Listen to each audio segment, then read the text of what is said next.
What's good? What's what it do? What's happening, everybody? This is Speed is Life 35. I'm back with another video. Today's video, somebody else asked me,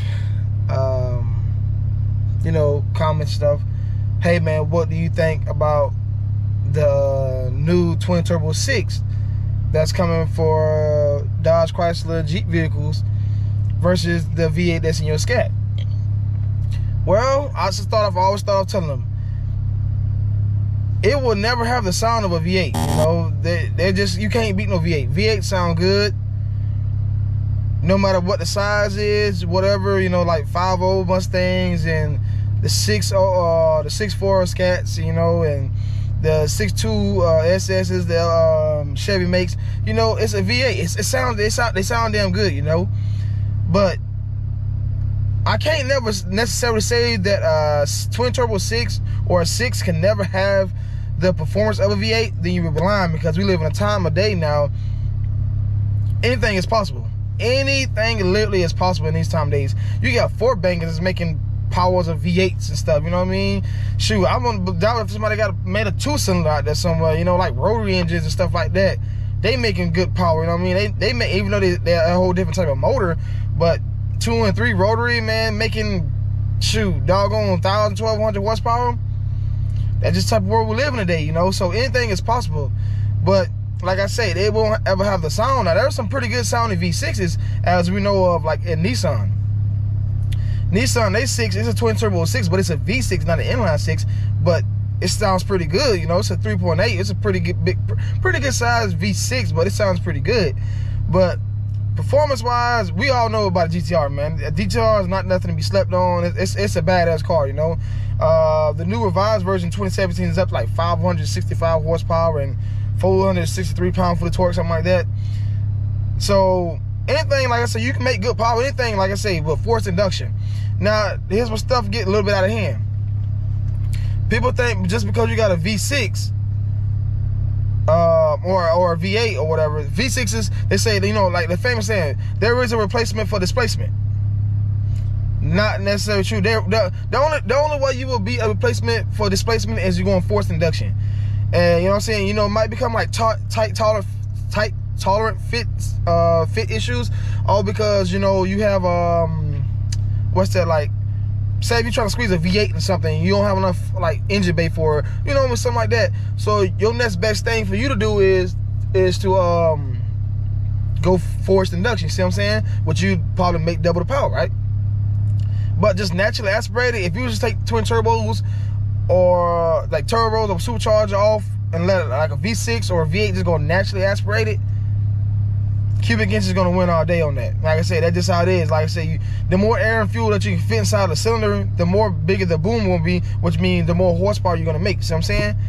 So, yeah, man, like I say, but me, that's going to be a badass V6. I'm not going to lie. But we still on untested waters. You know what I'm saying? They're going to do their little test in-house. Dodge are going to do their test in-house about, it's proving this and it's proving that. But that's not the real world. The real world is like, to the point like, people that's driving it each and every day, and people that's getting like 100, 150,000 miles on these engines, that's the real world test, you know what I mean? Like, I wouldn't mind trying to test one out, but like me spending money in my own pocket, I don't want to test, you know what I mean? So that's why anytime a new car come out, people like, well, I know like a lot of YouTubers say, oh, I got to get it first, for good for my content and stuff like that. I understand that. There's nothing wrong with that. Me on a personal hand, I like to let the car stay for maybe about 6 months, maybe almost to probably a year. And I want, all the small, slight little kinks worked out, you know what I'm saying, before I get to the car, So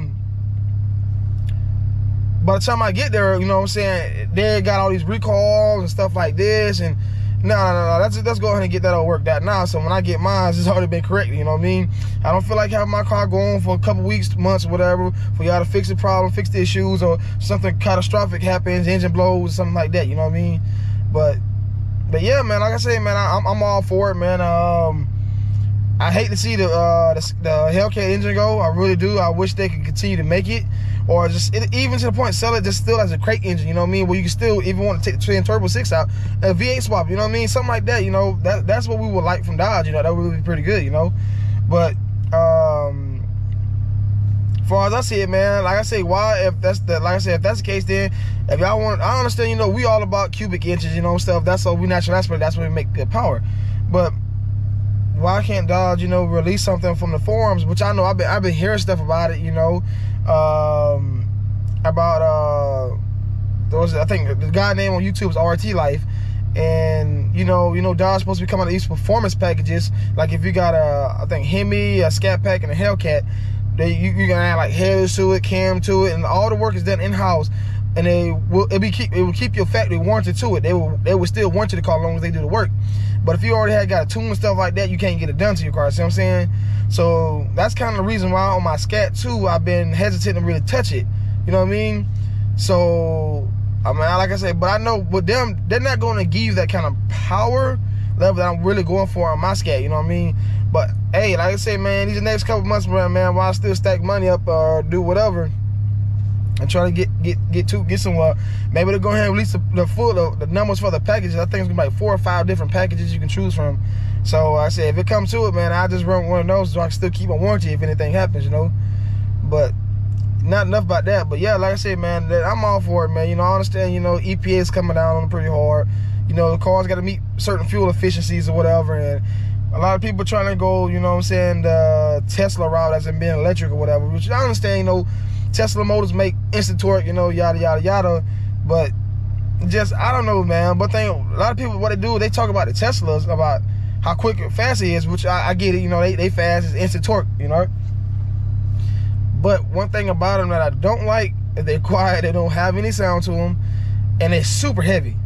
A lot of people, their number one complaint about, like, you know, especially the Plaids, by the time you get up this quick speed like that and you go to break it down and slow it down, their brakes. A lot of people complain about their brakes. That's almost right at a 5,000 pound car that you're trying to bring to a complete stop. You see what I'm saying? Just like that, you know? And that's what hurts them, you know what I mean? That's what hurts a lot of performance cars, you know, and that's why you see Teslas more along the line of straight line cars. They're not really track cars, you know what I mean? Because anything going around a track over 4,000 pounds really don't like to go around corners, you know what I mean?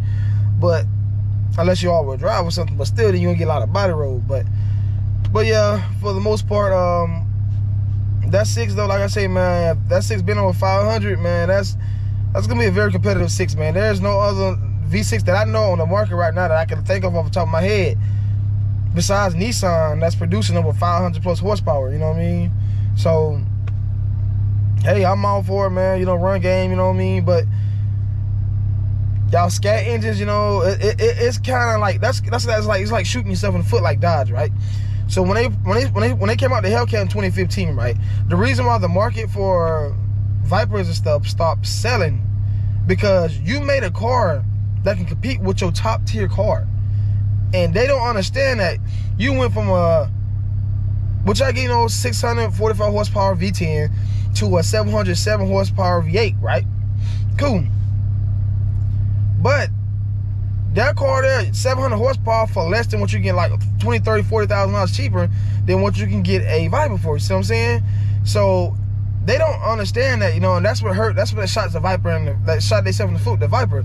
But now, how they came back out with a Viper naturally aspirated V10, that's making 1,000 horsepower on the straight motor, 1,000, 1,200 horsepower on straight motor. Oh yeah, you would have to sell something then. But you never go